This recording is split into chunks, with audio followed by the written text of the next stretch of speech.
HSC পরীক্ষার্থী তোমাদের ইংরেজি প্রথম পত্র এবং দ্বিতীয় পত্রের যে সাজেশনগুলো তোমরা পেয়েছো তোমাদের কোচিং প্রাইভেট কিংবা অন্যান্য প্রতিষ্ঠানের টিচারদের কাছে, সেই সাজেশনের সাথে আমি তোমাদের আজকে 7টি কলেজের মডেল কোশ্চেন সাজেশন করব।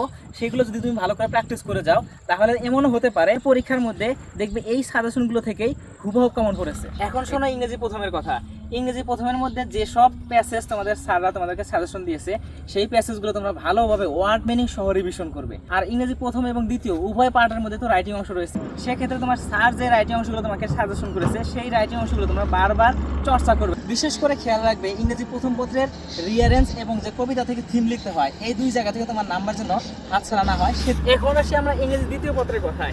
ইংরেজি দ্বিতীয় পত্রের নাম্বার পার্টের জন্য তুমি প্রথমে প্রত্যেকটা টপিকের বেসিকটা ক্লিয়ার করে রাখবে।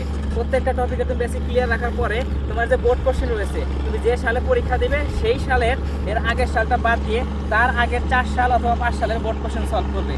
আর কিছু কিছু টপিক রয়েছে যেমন আর্টিকেল, এই আর্টিকেলটা 2019 সালের পরে কোনো পরীক্ষাতেই এখন পর্যন্ত আসে নাই, তোমাদের এবার প্রথম আর্টিকেল আসবে।